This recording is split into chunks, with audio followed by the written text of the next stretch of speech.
Go ahead, call the meeting to order. Good morning. Today we meet to hear from members of the House, not members of the committee, on their interests in the National Defense Authorizing Act that we are putting together. I look forward to those comments. Don't have any opening statement. Mr. Rogers, you have anything? No, I just look forward to hearing from our colleagues and what they want us to be helpful with. Thank you. Absolutely. I believe Mr. Arrington is up first. Mr. Arrington, you are recognized. Chairman, thank you so much, and ranking member and committee members for the opportunity to provide input. This is a great process. I don't know any committee that runs a regular order or healthy congressional legislative appropriations process than your committee, and it's played out well with the partnership with Air Force and the experts on your committee and the ground, the information we get on the ground in my community in West Texas and the largest B-1 bomber base in the country at Dyess Air Force Base. So I think you got 61 years running now where you guys get an NDAA done. God bless America. I mean, seriously, in this institution, you guys are still, giving Americans and members of Congress hope because of your constructive bipartisan work. So, if I don't say anything else, please hear that. That's the sentiment I know of my colleagues on both sides of the aisle. Now, with respect to, my parochial interest, and but I think these are aligned very much so with the interest of our country, and with respect to the Air Force's 7th Bomb Wing and the 317th Airlift, which is there in Abilene, Texas. We call it the Big Country, and we are proud to host our airmen out there and have done some really great things together with you and your team over the years, identifying the challenges and opportunities to keep our air arsenal just as strong and effective as possible.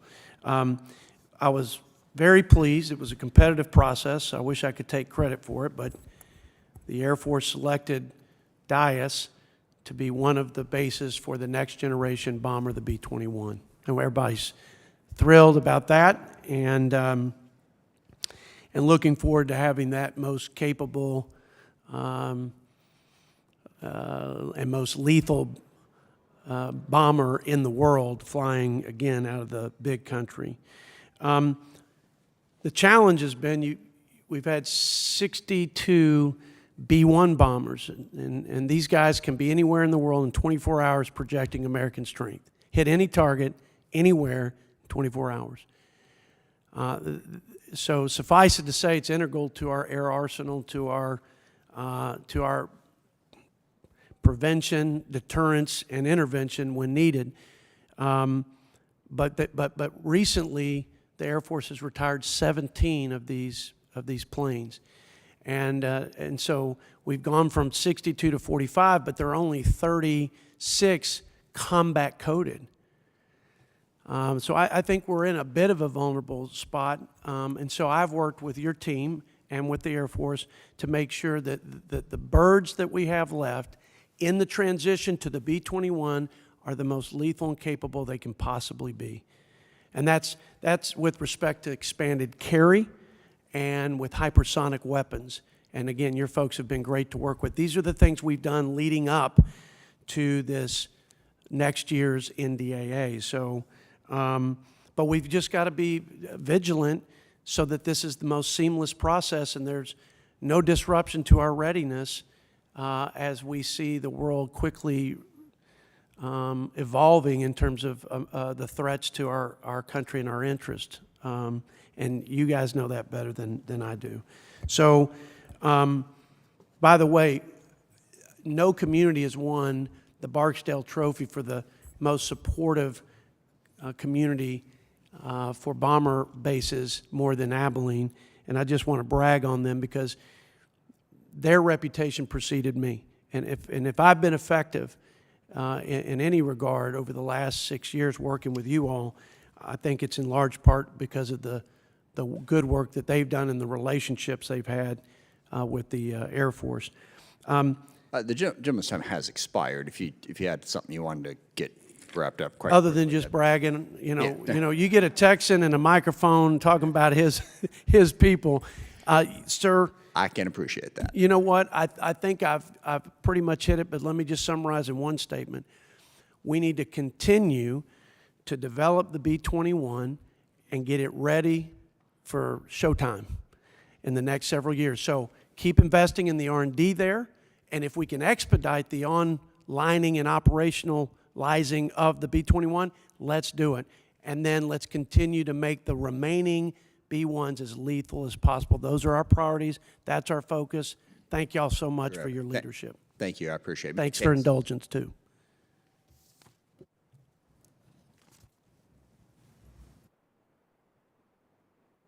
Go ahead, Mr. Case. Yes.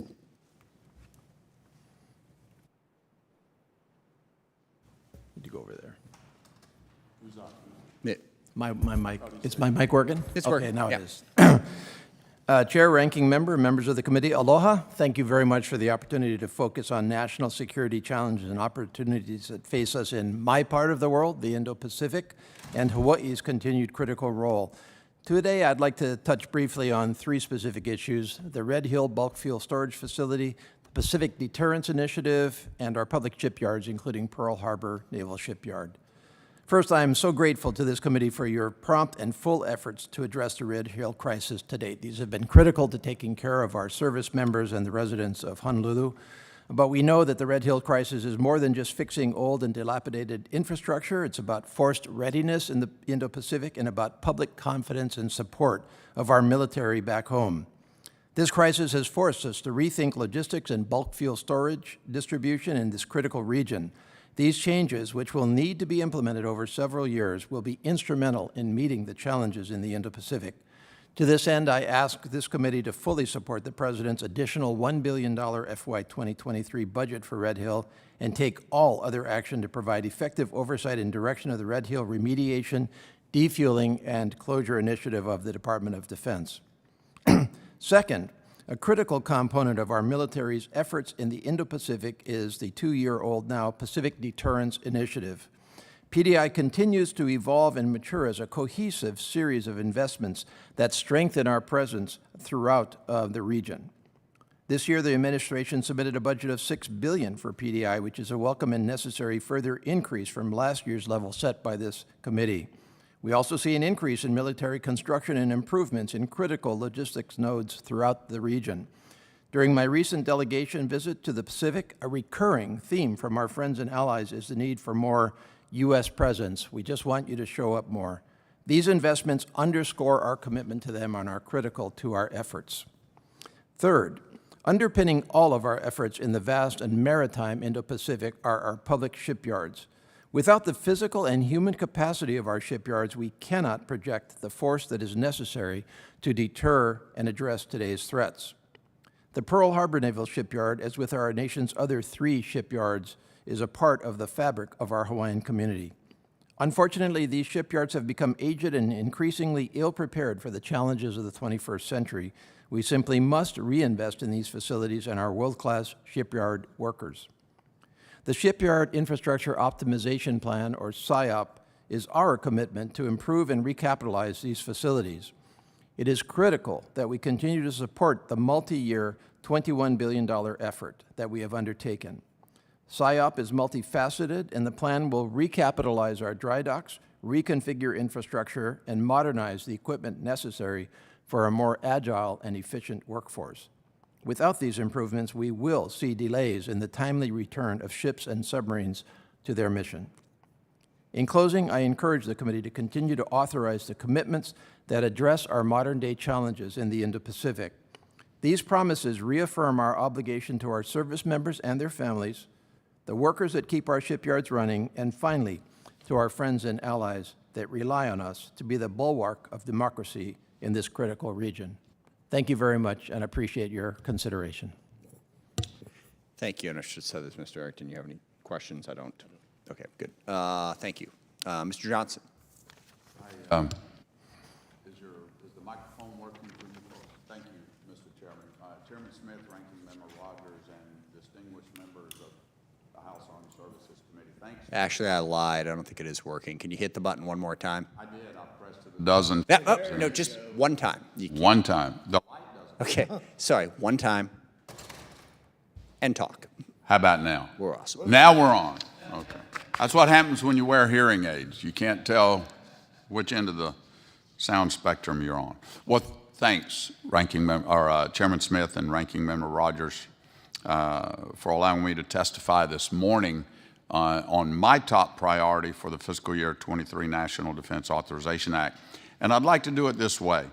I'd like you to imagine for a moment that you're the parent of a son or daughter who died while serving our great country. The anguish of losing a family member, let alone a child, is indescribable. I know that from personal experience. And now I'd like you to imagine how it would feel should the personal effects, the last remaining possessions of your deceased child, are inexplicably lost forever.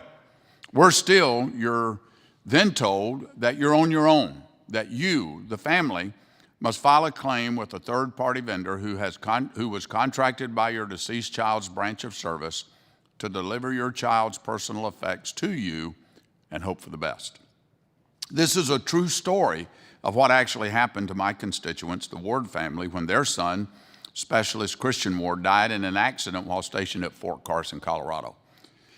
The contractor, hired by the Army, did not deliver many of Christian's belongings to the family, and rather than the Army accepting responsibility for the lost items, the Ward family was told by the Army that it was the family's responsibility to file a claim and work with the third-party contractor. As a retired Air Force officer who served nearly 27 years in uniform, this is not how our armed forces should be treating grieving families whose son or daughter died while protecting our freedoms. I was a commander in the Air Force, and if I had been Specialist Ward's commander, you can better believe I'd have been raising hell with somebody.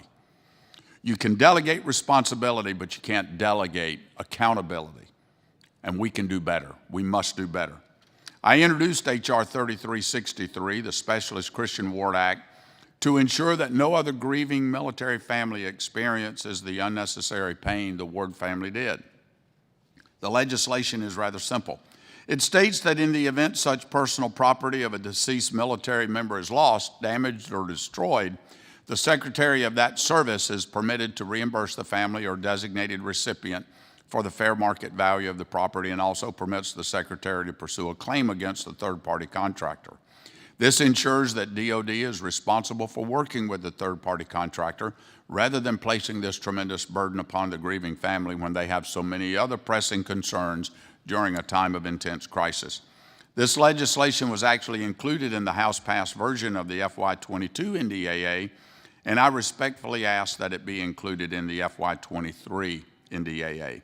I'm grateful to my friend and Ohio colleague, Congressman Mike Turner, for offering an amended version of the Specialist Christian Ward Act during the committee markup last September. The amendment was accepted by voice vote as part of an en bloc and was included in the base text of the House-passed bill, H.R. 4350. Unfortunately, I learned last December, after the negotiated conference report was released, that the language was stripped out of the final version of the NDAA. I've been told that the Senate removed the language due to concerns expressed by DoD. What the department's exact concerns were, I don't know. They haven't responded to my question seeking clarification. But I do know this. It is Congress, not the Department of Defense, that legislates. And I strongly believe we must hold DoD accountable for contractors whom they hire, particularly when it involves the handling of personal effects from deceased service members. Thank you again for the opportunity to testify. It's my hope to work with you to fix what may seem like a small issue to some, the filing of a claim, but one that has significant impact for our military families. The Ward family knows they will never likely receive Christians' belongings that were lost in transport, but they have made it their mission to ensure other grieving families never go through this awful and unnecessary experience. I respectfully urge you to again include the amended text of the Specialist Christian Ward Act in the FY23 NDAA. And with that, I yield back. Thank you, Mr. Johnson. It's very well said and a very important issue. We'll take another run at it this year, and we'll be in touch with you to make sure we understand what the concerns are on the Senate side. Okay, yeah, I've asked the Department of Defense, and they have not responded. I asked Secretary Austin what the issues were so we could fix it, but they haven't responded. Understood. We will get to the bottom of it. All right, thank you. I think we have some people who are supposed to be online. Are they online? Okay. Bilirakis and Nicolas are en route. Okay. I have to read one quick thing here anyway. I did not do this at the start to make sure, well. I ask for unanimous consent that all members' written statements will be made part of the record. The committee has received statements for the record in addition to our colleagues who are appearing remotely or here in person. Without objection, so ordered. That's all I need to do, right? Okay. My opening statement that I neglected to read in the opening, so now we're good. A couple of members are allegedly en route, so we'll give them a minute.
Thank you.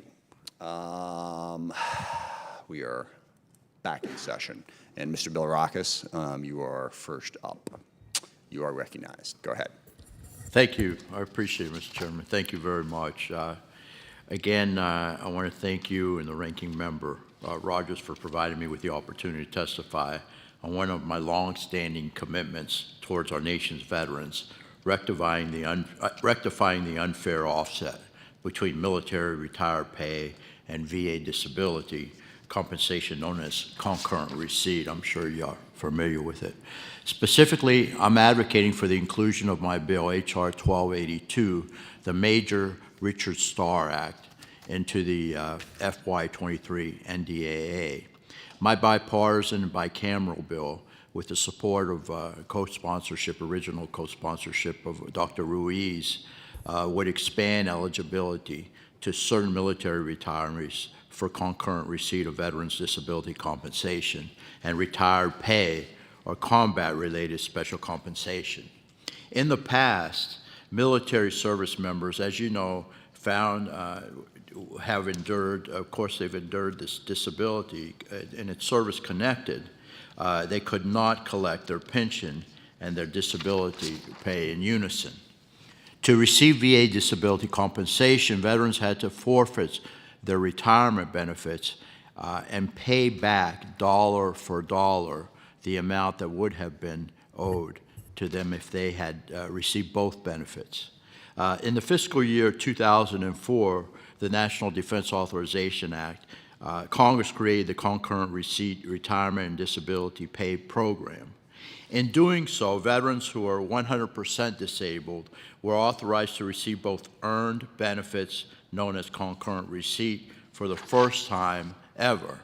Since then, the law has expanded the eligibility to receive military retirement pay and their VA disability pay concurrently to military retirees with 20 or more years of service and a 50% or higher disability rating. My father was responsible for that when he was in Congress. While this certainly marks tremendous progress, medically retired veterans with less than 20 years of service who were wounded in combat must still offset their DoD retirement pay by their disability, their VA disability compensation.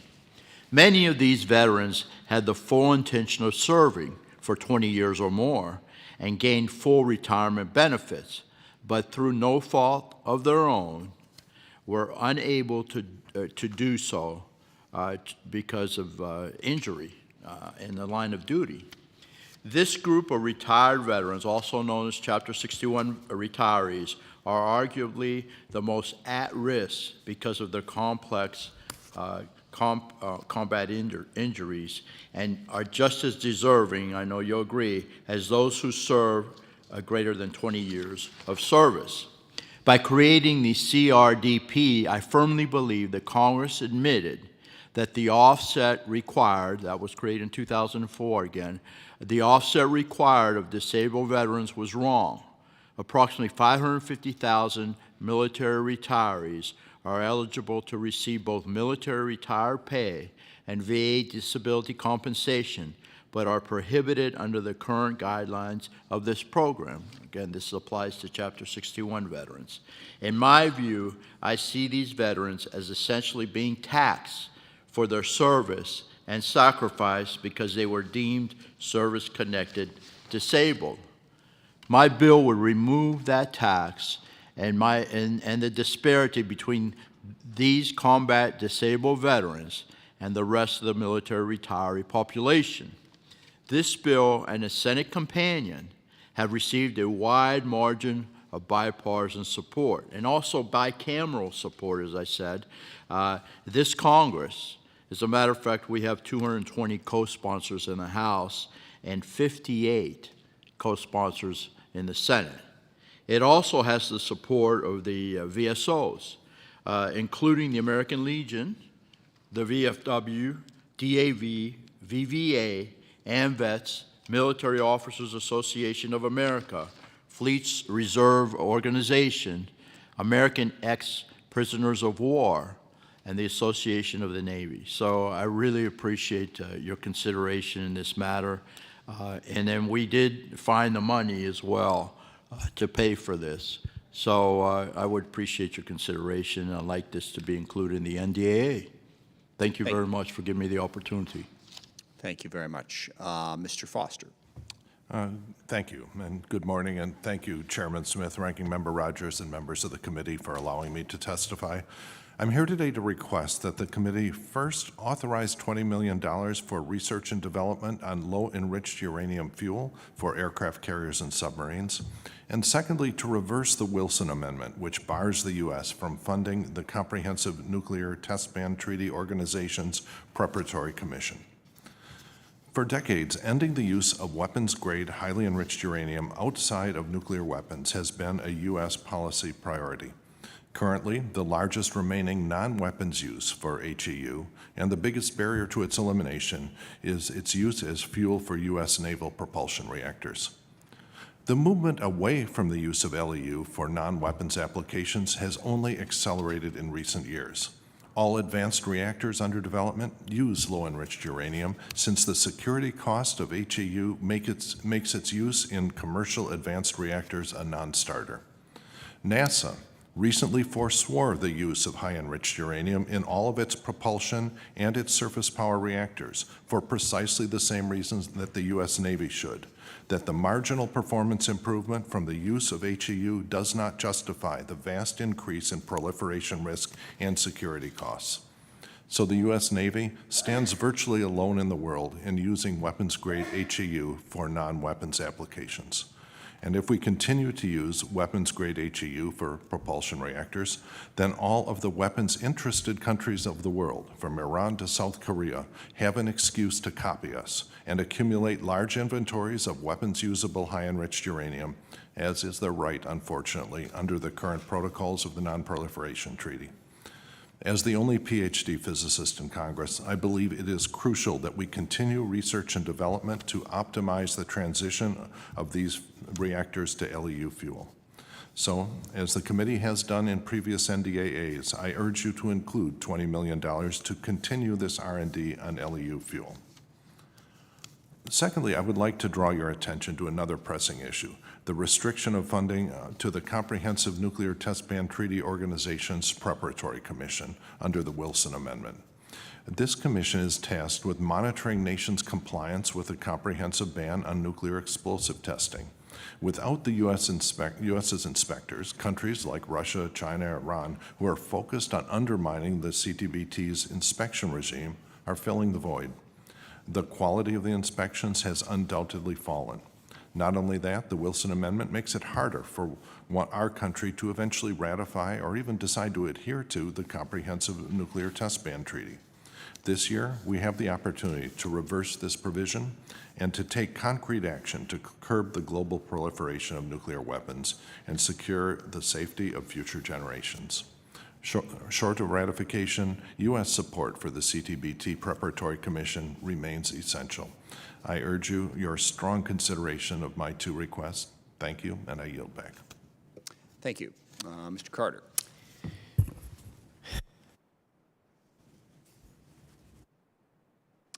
Well, I'm having trouble here. Is it on? There you go. Don't worry about the light. The light doesn't mean anything? Yeah, well, most people can't seem to see it, so you hit the button once. If it doesn't work, if you hit the button again, it will work. So. Wow, how simple. Yeah, go ahead. Sorry. Thank you, Mr. Chairman and Ranking Member Rogers. Appreciate the opportunity to be here for you, and good morning to you. Gentlemen, I have the honor and privilege of representing the 1st Congressional District of Georgia, which encompasses all 4 military installations in our country. And we have Moody Air Force Base, we have Kings Bay Naval Base, we have Hunter Army Airfield, we have Fort Stewart, all of those within the 1st Congressional District. So it's no mistake that great installations such as these were placed along the 110 pristine miles of coastline in southeast Georgia. Our proximity to the Port of Savannah, the Port of Brunswick, and warm climate were important to our military leaders when they chose the 1st Congressional District.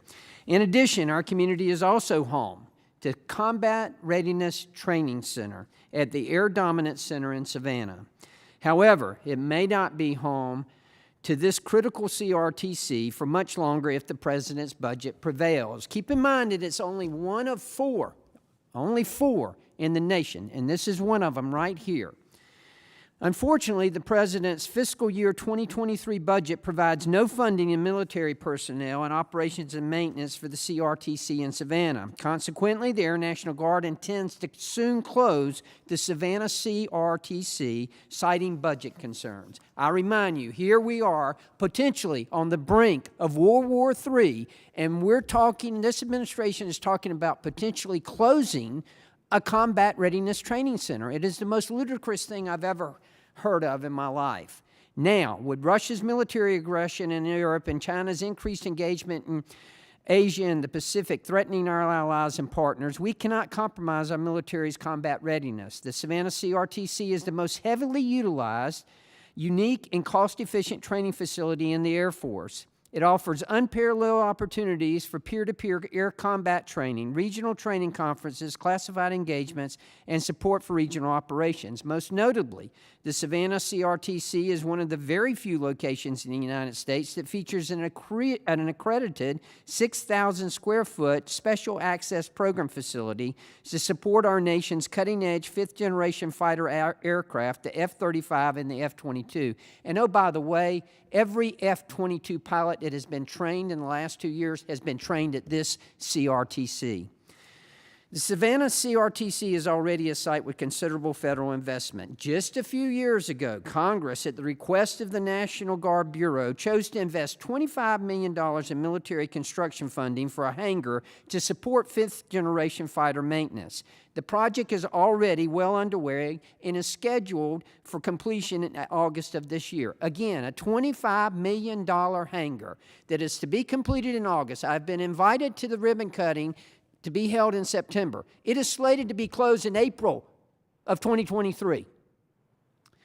Closing the CRTC would pointedly undercut the usefulness of this investment. This is exactly the type of waste that frustrates taxpayers. We need the Savannah Air Dominance Center's CRTC now more than ever, and we cannot treat $25 million investments like it's pocket change. I'm calling on President Biden to invest in our combat readiness and keep this center open so that our world-class military service members have the world-class training they deserve. Furthermore, I would ask the committee to add $5 million to operations and maintenance of the Air National Guard to support training and options and operations of Savannah CRT in your fiscal 23 NDAA. In addition, $6.5 million is needed in support of the Air Force National Guard personnel who support these who are assigned to the CRTC in Savannah. As members of Congress, I know we recognize that budgets have limits and hard decisions must be made to protect our country's bottom line. But our military's capacity to conduct realistic live training sets us apart from our adversaries. And there's no better example than right here. We can see from Russia's tactical incompetency in Ukraine just how disastrous it can be if a nation does not properly prepare its warfighters. Has expired. I think I've made my point. I hope I have, Mr. I believe Chairman. that you have, yes. I thank you for that. So, This is ludicrous. Thank you, Mr. Chairman. Thank you. Questions? Mr. Rogers, anything? No, I would just make the point that I make to people all the time. I don't care if it's a Democrat president or Republican president. They propose budgets, we write budgets. So don't let it get you too riled up. It is but the start of a long process. And as a member of the Budget Committee, I keep that in mind. Yes. Thank you. Thank you, gentlemen. Appreciate it.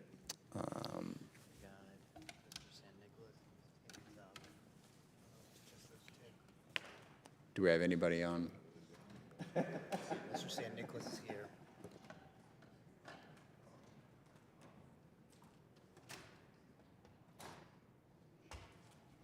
Okay.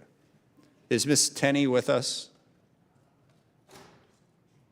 Let me just say, you have a lovely set of cabinets there. The flags and the books and the knickknacks. Very well put together. We do need you, however, at some point. All right, so we don't have Ms. Tenney, so we'll go with Mr. San Nicolas, who is here the old-fashioned way in person. Mr. San Nicolas, you are recognized.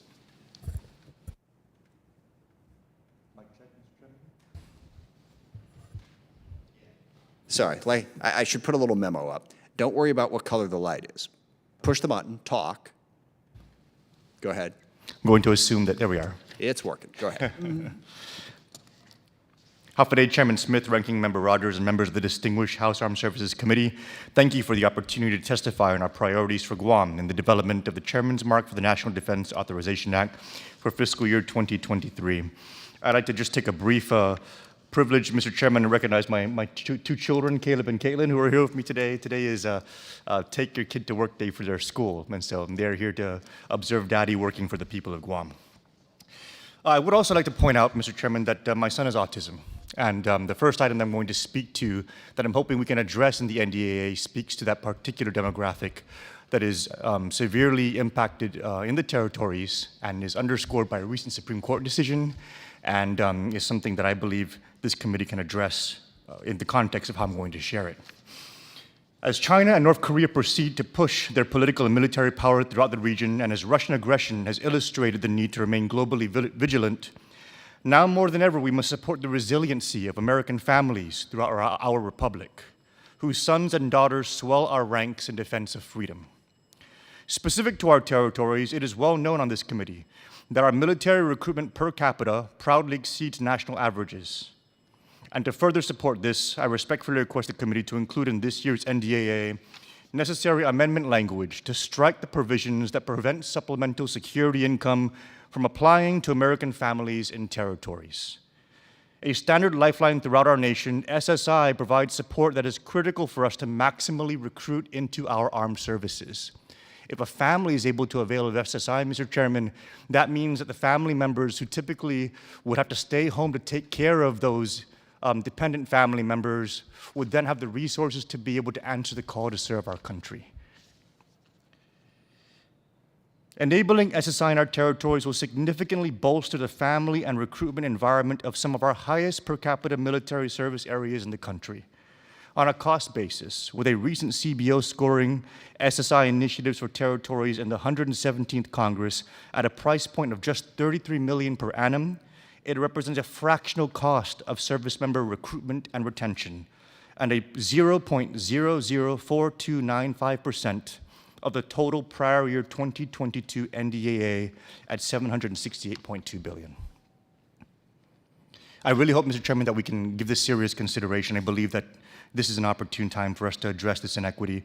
In our research in our office, as we've looked back on the applicability of SSI to the children of service members, extraordinary effort has been made in 1993 and 2004 to make it available to service member children. But again, territorial children are fully excluded. And if we're going to be creating a maximal recruitment environment in our own territories that on a per capita basis have put out more recruits per capita than anywhere else in this country, it's only right for us to come full circle. On the readiness front, as we further harden Guam with necessary missile defense assets to complement our force projection on the second island chain, attention to Guam defense access roads is needed to ensure the critical access points are traversable by the necessary vehicles and equipment needed to support the planned 360-degree defense system. And with that, Mr. Chairman, without objections, I'd like to enter into the record a letter from Rear Admiral Nicolas, who's the commander of Naval Forces Marianas on Guam. Without objections. Sorry, I had to get to my button there. Without objection, so ordered. Thank you, Mr. Chairman.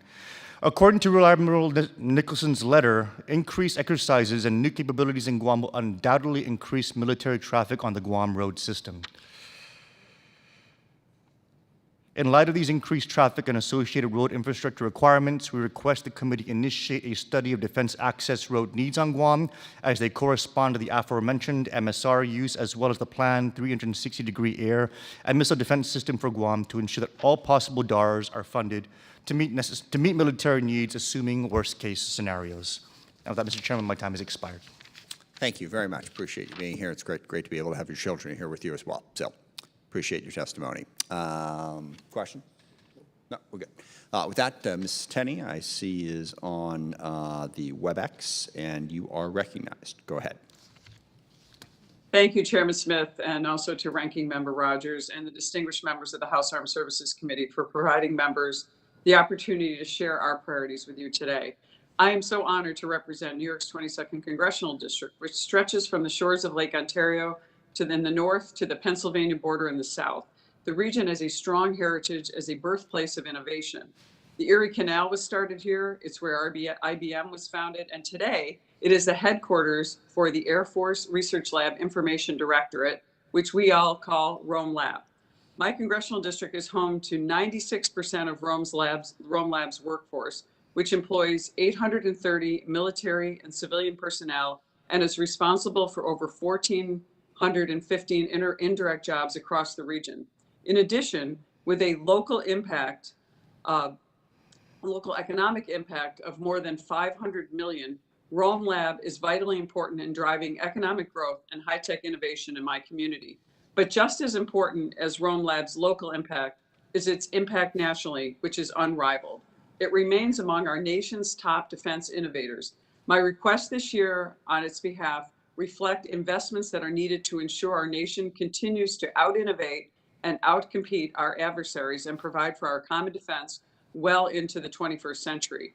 History has proven that every dollar we invest in Rome Lab pays dividends well into the future, both in terms of the increased prosperity to our communities that I represent and to the unprecedented advancements in our national defense capabilities.